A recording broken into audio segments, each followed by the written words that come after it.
Okay.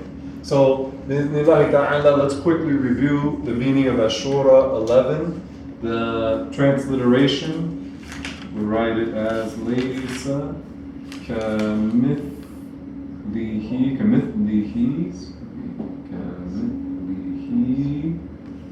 shay. And how, this is Ashura 11. How did we interpret this verse? There's absolute nothing like Allah whatsoever. Yeah, there's absolutely nothing like Allah whatsoever. So this verse carries this categorical negation of any comparison between the Creator and the creation.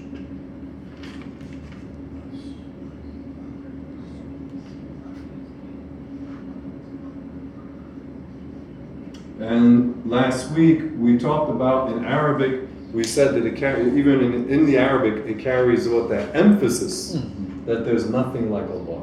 Because we said, Laysa kamithlihi shay, if you broke it down word for word, would mean not like him a thing. Meaning there's absolutely nothing like Allah whatsoever. And that goes back to one of the golden rules we learned that whatever you imagine in your mind, Allah is different. No. So this is the meaning, this is a quick review of Ashura 11. Now let's talk about Suratul-Ikhlas. We said that the circumstances of this revelation, this surah, the 112th surah of the Quran, some Jews came to the Prophet sallallahu alaihi wasallam and they asked him about God. But they were not asking to know the truth, they were asking to mock the religion. No. So Allah Ta'ala revealed unto the Prophet in the surah, قُلْ هُوَ اللَّهُ أَحَدٌ. So the first verse, say, meaning, O Muhammad, say to the people, say, Allah is Ahad.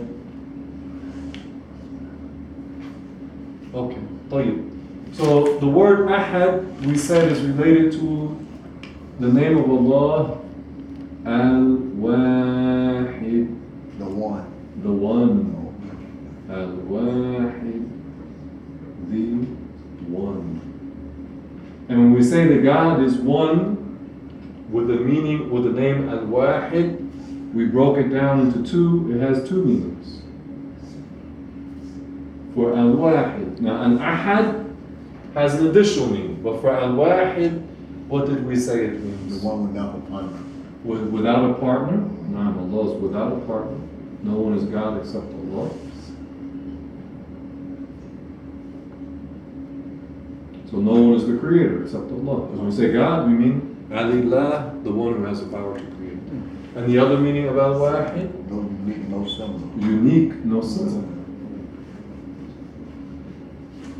And even the uni prefix tells us one. Unique. With no similar at all.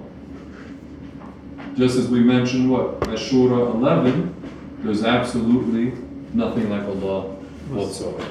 So, Wahid, now. When you say one, you don't mean in number. Not in a numerical sense. Yes. This is what Abu Hanifa mentioned. He said Allah is one, not in a numerical sense, but that Allah is one without a partner. No. So Al-Wahid, this is the root of it, is related to what science? Tawheed. The science of Tawheed. The science of Tawheed. And it still has what? That root of, in Arabic, there will be the waw, the ha, and the dal. So it means what? One. And Tawheed, we said, is the science of God's oneness. Ahad, or the name of Allah, Al-Ahad, is also derived, or it's related to Al-Wahid. So Al-Ahad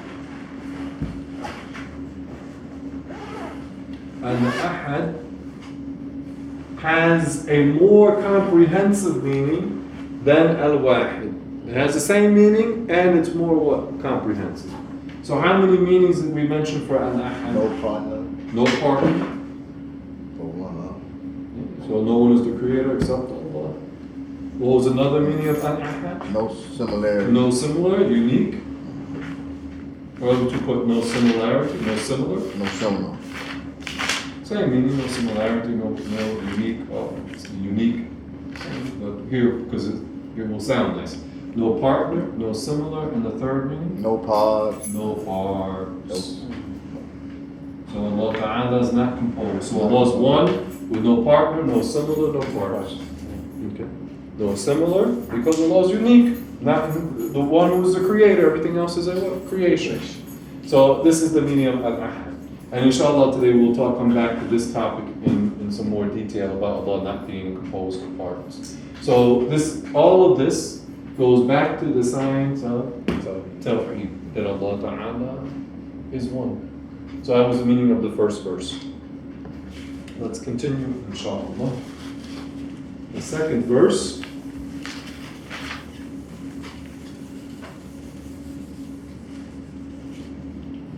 Verse number 2. Allah is As-Samad. How you pronounce it, brother? As-Samad with a Sad, so thick S. As-Samad. As-Samad. No stretch. Not As-Samad. No. As-Samad. As-Samad. No. As-Samad means what? The one who is not dependent upon any other creation.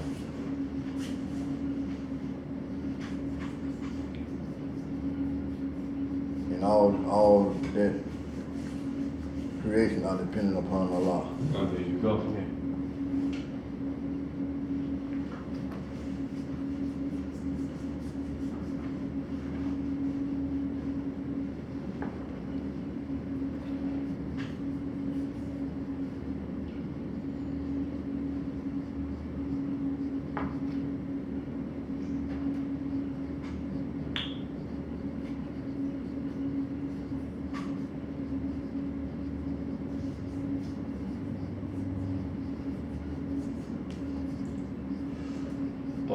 That's it.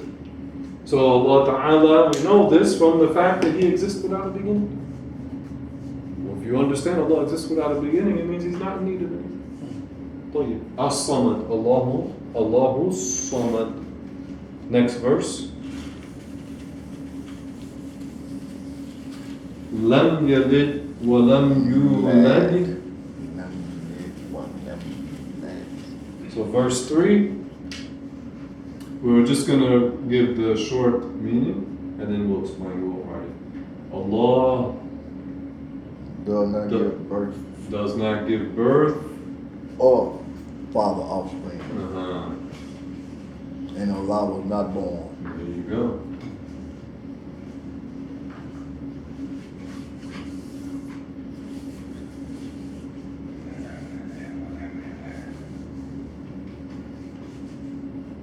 All of that is in Suratul-Ikhlas.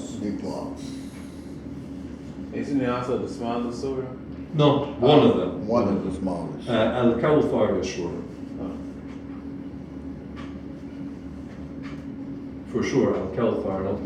I'm not sure about An-Nasr. There's another surah. إِذَا جَاءَ نَصْرُ اللَّهِ وَالْفَتْحُ. But it's among the shortest. So, verse 3, Allah does not give birth or father, offspring, and Allah was not born. And we said the more detailed explanation of this is nothing issues forth from God, and God did not issue forth from something else. Because the mother, what happens to the one who gives birth? The child comes forth from what? Her body. The father, what happens for him? His reproductive essence comes forth from what? His body. Okay? And the one who's born comes forth from what? Another body. You see? Allah Ta'ala, nothing comes forth, nothing comes out of Allah. Nothing that, we don't say like Allah emanates, like the sun, what emanates the rays.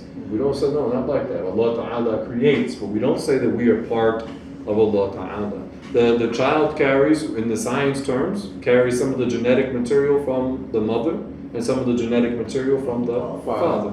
None of us have a part of God in us. We are creations. That's it. Allah Ta'ala is the creator. So that's the meaning of verse 3. And then verse 4.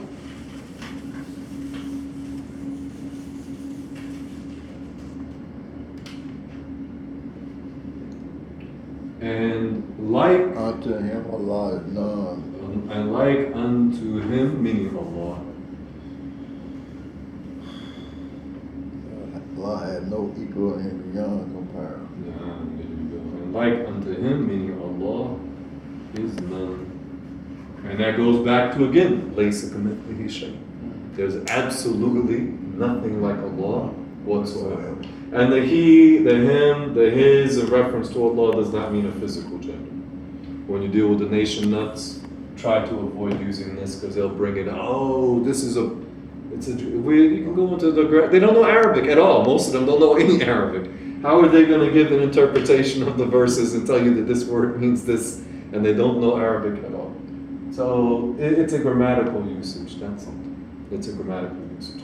So unlike unto him, meaning Allah Ta'ala, is none. The Creator doesn't resemble the creations. So that's the review. So now let's move forward. Read it in